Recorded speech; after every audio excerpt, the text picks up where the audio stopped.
She's brain damaged and people are dead. And that's exactly what I would expect to happen at an event where somebody shoots into a crowd. I don't consider several people shot dead and one person brain damaged to be proof of God's miraculous powers. Let me ask you something. How do you define a miracle? What's your definition of a miracle? A miracle is the way God shows us He's real. It's something that could never happen without God. So people never survive getting shot in the head without God. Without God, she'd be dead, just like most people who get shot through the head with a bullet in their brain. Most people. But you admit that there's some people that get shot through the head that don't die. It's pretty rare. Right, but it happens. Right. 10% of people. That's why we call it a miracle. A miracle is a miracle is a rare event. It's not something that can't happen. It's something that could happen, but statistically would be rare. And in this case, it happens 10% of the time. So anything that happens that's against the odds, which we would assume that in the universe some rare things will happen. Every time a rare event happens, you just say God did it. Is that what we're calling a miracle now? Well, I wouldn't say it's a miracle if you win the lottery, but I would say why not? Why not? It's a rare event. It's in fact. What is the statistical odds that determine a miracle? Like at what point is it statistically become a miracle versus a rare event? I don't think you can just. You can't do science on it. That's because it's nothing to do with science. So we don't really know at what point rare becomes miraculous versus just rare. Well, this isn't something you study in a university. I mean, this is... Right, but you're saying that you recognize miracles, and I'm asking you what they are, and you're saying they're rare events. And I said, well, there's some rare events, like winning the lottery, and you said, but that's not a miracle. So I'm saying, when do we hit the point when a rare event is then determined to be a miracle? I think you guys... you guys are playing dumb with me. I think you know exactly what I mean when I say a miracle. No, actually, I don't know what you mean. No, I want to know. I'm asking you, how do you know how do you differentiate the rare medical survival event from a miracle? You mean if someone survives cancer? Right. I guess that's a miracle if they survive a deadly disease. But do you believe that there is such a thing as natural remissions that can occur? Like, for example, if you have rats in a lab and some of those rats have cancer and they have a natural remission and survive, are you thinking God is saving those rats, or do you think that there's sometimes a natural remission? Oh, I understand the question now. Right. It's not always a miracle. First of all, I don't think God does miracles for rats. I think it's just for humans. Right, and I didn't think you did. I just wanted to make it clear. I mean, I didn't think that you did think God was doing miracles for rats, but I was trying to make you understand my question better. So my question is, when you see somebody survive cancer, how do you tell the difference between a natural remission, like what we would see in a rat, which we would assume would also occur in humans, versus God fixed the person? Well, obviously, it's just a question of what you believe. I mean... No, it's not. It's a question of what you're claiming. If God did it or if it was natural. So the doctor can't tell if it's a natural remission or a miracle, but then how can you tell? Well, it's just I believe that when these things happen, it's God's work that He does. Except that sometimes you think it's just a rare event.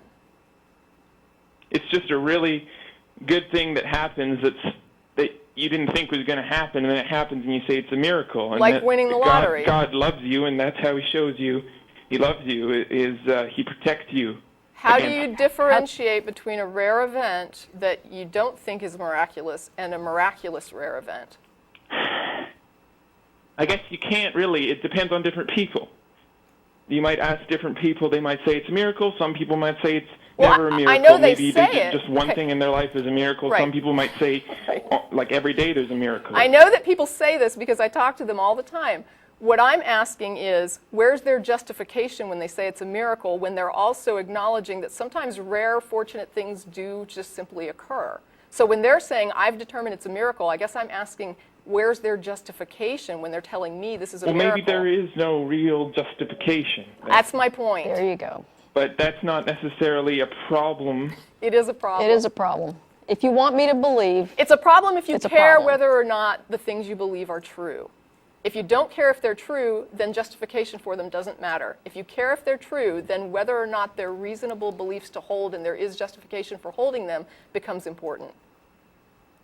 Well, I mean, I just think it doesn't even matter. I think I don't even think it matters if it's true. If it makes you feel good and do good things. Okay. Well, in that case, then the dialogue is kind of over, and I don't mean that in any kind of an offensive way. But honestly, when the person on the phone tells us they don't care if their beliefs are true or not, they just simply hold them, and they can't justify them, and they don't care.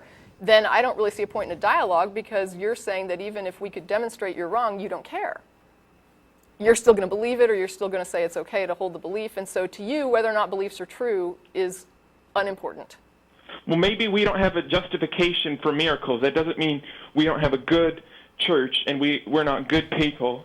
I don't doubt that you're a decent person. I mean, if you were my neighbor, I would probably be fine with that. I don't think that you're, killing babies in the basement. I find all this stuff pretty philosophical, if you ask me. I don't think it has much to do with whether religion is good or bad. I mean... Well, no, I mean, whether religion is good or bad has to do strictly with what it does. And what I see is that there are some benefits to religion, such as it supplies like a good support structure. For example, you're saying you've got this good community of people that are in your like church. Some people, they said the Bible helped them through like a time, like suicide. They thought they were going to commit suicide, and the Bible helped them. Well, that's not the same. There's a different issue there, because I sometimes wonder if Christianity specifically doesn't kind of rob us of our self-esteem by telling us that we're inherently depraved, and then give us back, that sort of, if you grovel, then you're acceptable to God, and that makes you worthy of something. But that's a whole different issue. Because right now, what I'm trying to say is that I agree with you that there are certain things, like the social structure of your church is probably very supportive, and it's a positive social influence on the people that attend there. I agree with you. I agree with that too. Right. Okay. But I also understand that there is a great deal of pain going on around the globe for religious reasons, because of the same doctrines that are coming out of the same book, because people read that book and they read a lot of different things. And for every Christian that I've ever met who says this is what really my religion is about, I've met other Christians who say that Christian's not a real Christian, and this is what my religion is about. And so I have to look at Christians and say, what does each person believe and what are they doing here? And yes, there are some good people who are Christians, and there are some evil people also who are Christians.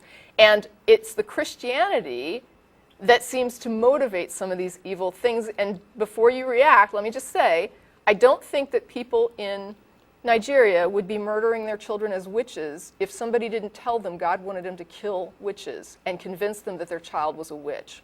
I think that is a superstitious belief that they were convinced of that is causing those deaths that would not be happening if they had a real-world perspective that says witches are not real. Well, I mean, my church doesn't... I understand. You're not killing children. I get it. Your church is not doing that. You're a happy group of people that has a community going on, and it makes you happy. The problem is, this is a belief that proselytizes all around the globe, and different people interpret it in different ways, and it causes a lot of harm.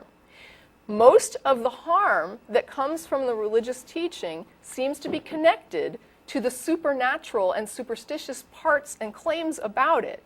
The parts that are good are the very real things that we agree are good, that are like you're talking about, the social structure. We get together, we sing songs, we feel happy, we like each other, we rely on each other. If someone needs help, we come together and help them. All of that is community, it's good. It would be good whether you were a social group or a church. It would still be good either way for you people to come together and be a good community group of people. I would support that. What I have problems with is when you start teaching people things that are superstitious and supernatural that a lot of uneducated people get a hold of, don't know how to interpret, and start hurting each other.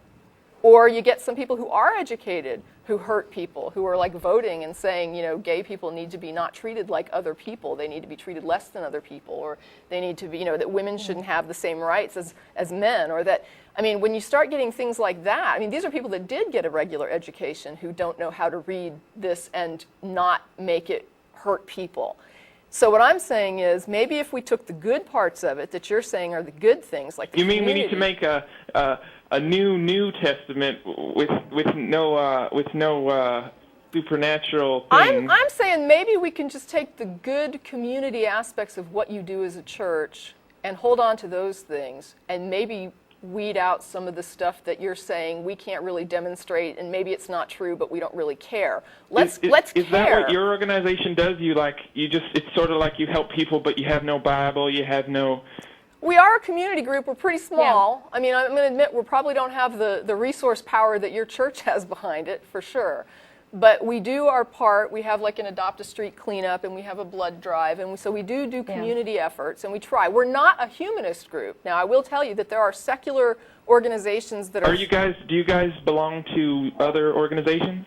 Yeah, there's like the Coalition of Reason, which is like a national arm that we just like had a partnership with, I guess. Yeah, we have a local coalition. So I mean, there's a little bit of networking. But the thing is, what you're describing would be like a humanist group, or even like a Unitarian Universalist church might be more along those lines of like a group of people who are really getting together to do like a sort of almost secular. I don't know if it's correct or incorrect to call it a secular religion, but it's almost like a secular sort of, we believe in helping humanity. Yeah. And so there's a group called humanists that would be secular, generally. You don't have to be secular to be humanist, don't get me wrong, but their goal is just sort of like, let's promote the welfare of the human good. And I think that's fine. I thought all you guys did was just go out and do protests and say you don't like religion. I didn't know you actually did. We also do protests, but honestly, I mean, there's some things that we protest that there are church groups that would protest as well, and that do protest as well. For example, the People United or Americans United for Separation of Church and State is headed by a minister who believes that the government should stay out of religion. And so he wants to see that separate because he believes that his religion is better served by not having the government involved in what they're preaching and what they're doing. And so that is an area where we are aligned with certain churches who believe that it's best that the government stays out of religious belief. And so we believe, of course, from the secular side that it's good that religion stays out of the government. And so we see it both as a mutually beneficial thing, agreeing that religion benefits when government doesn't run it, and government does well when it handles the secular concerns and lets religion handle the people that are religious and let them figure out what they want to do with their own religion. That's up to them. It's a personal, private decisions for them to make, and not something the government should be dictating. Well, thanks so much, guys. I think I have good news for you because I don't think most people. I don't think most people actually like the bad parts of the Bible, so they would like to get rid of that too, maybe. But I hope you're right. It would be hard for them. I hope you're right, and I thank you for your call. Yes. Okay. Well, that was interesting. It was a good call. Yeah. I appreciate the call. The content of this video is produced by the Atheist Community of Austin, a nonprofit educational organization promoting positive atheism and the separation of church and state. If you enjoyed this content and are willing and able to provide a donation, please visit the website below.